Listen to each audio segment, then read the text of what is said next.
Bonjour et bienvenue sur France 24. Nous sommes à l'Institut du monde arabe et notre invitée aujourd'hui, c'est Madame Anne-Claire Legendre. Bonjour. Bonjour, merci de votre invitation. Votre parcours diplomatique vous a amené à travailler au plus près du monde arabe, notamment comme ambassadrice de France au Koweït et aussi en tant que conseillère du président de la République pour le Moyen-Orient et l'Afrique du Nord, avant d'être nommée comme présidente de l'IMA. Au-delà de vos fonctions, qu'est-ce qui vous relie personnellement à cette région ? À vrai dire, mon parcours avec le monde arabe a commencé précisément ici, à l'Institut du monde arabe, puisque j'ai commencé comme jeune étudiante en arabe, ici, dans cette bibliothèque, à étudier des textes avant de partir à 20 ans au Caire pour étudier l'arabe. Et ça a été ma première rencontre avec le monde arabe, dans lequel je ne m'étais plongée jusqu'alors que par la littérature.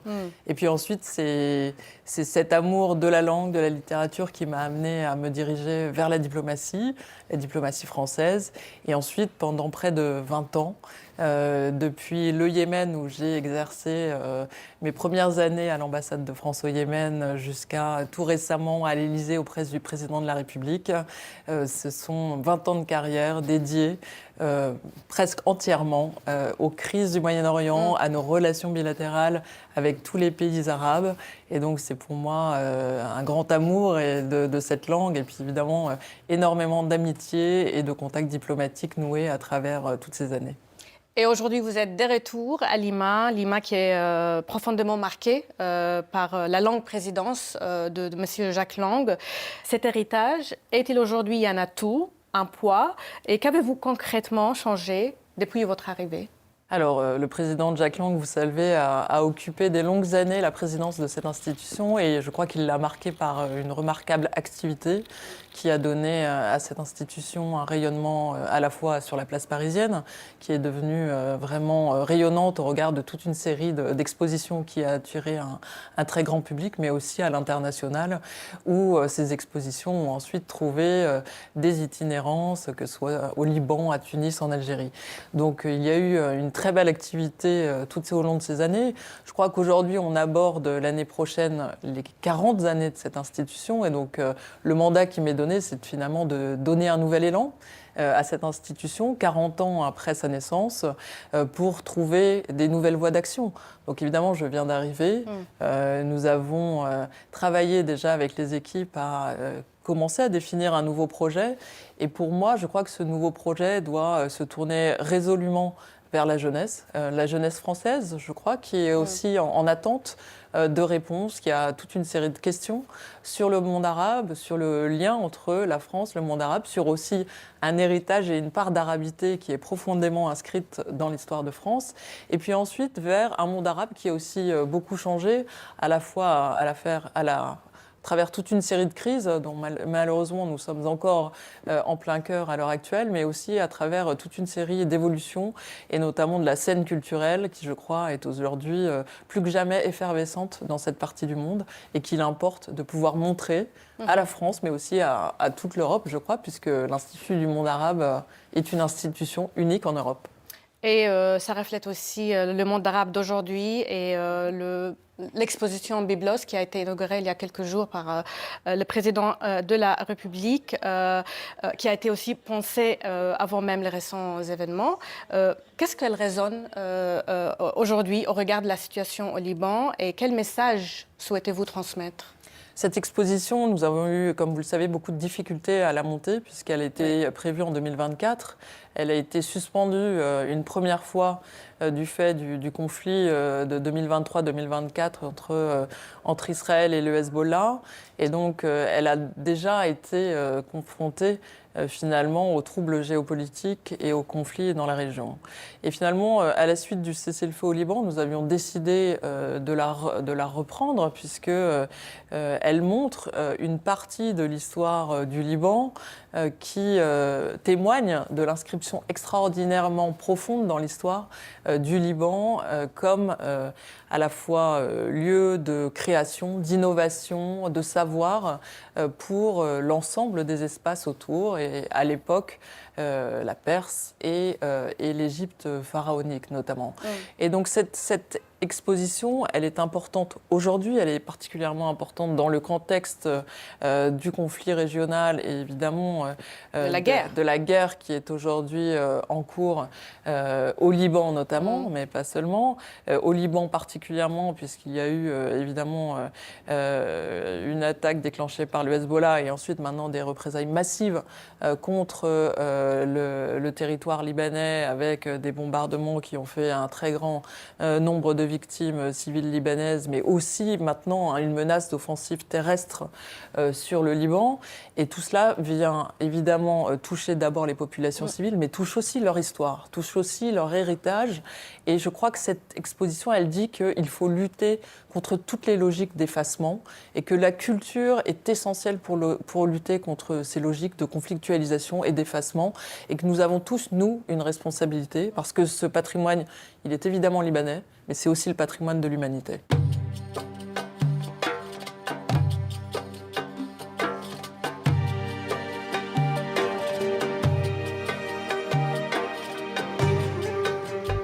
La question de la préservation du patrimoine en temps de guerre est devenue primordiale dans la région. Quel rôle l'Institut du monde arabe peut jouer concrètement pour faire face à cette destruction, au pillage et à l'effacement en fait, de la mémoire culturelle?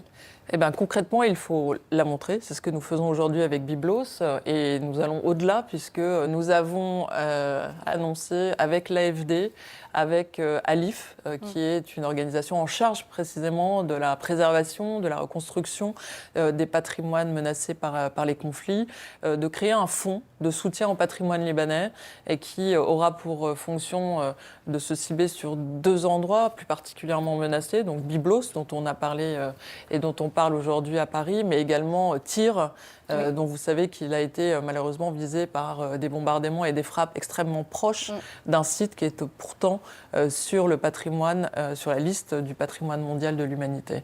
Donc ça, c'est une action très concrète. Mais je tiens à souligner que ce n'est pas la première fois que l'Institut du monde arabe intervient sur ces questions. Vous avez peut-être suivi l'exposition que nous avions consacrée à Gaza. Et Gaza a, comme nous savons, subi évidemment durant ces plus de 2 dernières années maintenant des bombardements massifs qui, non contents d'avoir créé une catastrophe humanitaire sans précédent, ont aussi effacé une grande partie de cet héritage et de ce patrimoine. Et donc l'Institut a été à la fois le lieu d'une exposition sur les trésors de Gaza, mais aussi nous sommes dépositaires, et ça on en est tous très fiers, d'un musée potentiel de la Palestine en exil, qui est ici, dans nos murs, et que nous souhaitons pouvoir valoriser pour continuer à porter ce patrimoine palestinien malgré le conflit et malgré son intensification aujourd'hui. L'IMA est à la fois une institution culturelle et un acteur à dimension diplomatique. Comment définissez-vous son rôle aujourd'hui? Je pense que la culture est un élément particulièrement important dans des moments de conflit. On voit bien qu'il y a à la fois dans la société française une très forte polarisation des opinions, que l'on voit d'ailleurs partout dans le monde aujourd'hui, à travers aussi une culture de l'information qui a profondément changé. Mais je pense que ces conflits, ils sont extrêmement inquiétants pour nos concitoyens. Ils sont parfois mal compris parce qu'ils relèvent aussi de très longues dynamiques, très complexes, et que nous avons, nous, un rôle à apporter en termes de compréhension. Et donc, autant sur des enjeux sociétaux français comme sur des enjeux politiques et géopolitiques, l'IMA doit être une ressource de compréhension à la fois pour les Français, mais aussi entre la France et ces autres pays. Et c'est ce que nous allons nous employer à faire par tous les moyens, des expositions, mais aussi les ressources de la librairie, de la langue arabe. Vous savez que nous avons aussi un centre d'enseignement de la langue arabe qui nous est très cher. Une dernière question. L'IMA repose historiquement sur un partenariat entre la France et les pays arabes, mais bon, dans les faits, ce modèle de financement a montré ses limites. Est-ce que c'est toujours un projet partagé entre la France et le monde arabe ou c'est vraiment un projet français ? Non, c'est un projet partagé. Cela fait partie des statuts fondateurs de l'institution. Vous savez que les pays arabes sont aussi membres du conseil d'administration qui ont d'ailleurs voté ma nomination, et comme ils le font pour chaque présidence et chaque décision d'importance pour l'institution. Donc le travail, il se fait en commun. Ensuite, il est vrai qu'il y a eu, depuis 2013, des changements dans le modèle de financement, avec finalement, de la part de l'État français, une vraie fidélité dans le financement annuel consacré à l'institution, alors que du côté des pays arabes, on est passé plutôt sur du financement par projet, ce qui a pu fragiliser le financement de l'institution, mais qui a été en partie compensé par aussi la création d'un fonds de dotation qui a été abondé par les pays arabes. Et donc aujourd'hui, l'Institut du monde arabe bénéficie à la fois d'une subvention de l'État français, mais aussi de revenus de ce fonds de dotation qui a été abondé par les pays arabes. Donc vous voyez qu'il y a un socle qu'il faut renforcer probablement, parce que comme toutes les institutions culturelles, l'Institut du monde arabe connaît évidemment des difficultés à rentabiliser ses expositions et la totalité de ses activités. Mais je crois que notre mission, c'est vraiment de continuer à renforcer ces liens, et il me semble qu'il y a beaucoup d'opportunités, en tout cas ce sera mon mandat et ma volonté, de les renforcer, notamment entre l'Institut et un certain nombre d'acteurs culturels du monde arabe qui ont émergé, qui sont aujourd'hui des acteurs très puissants de la scène culturelle arabe. Je pense évidemment à toutes les grandes institutions du Maghreb qui ont beaucoup travaillé avec l'Institut.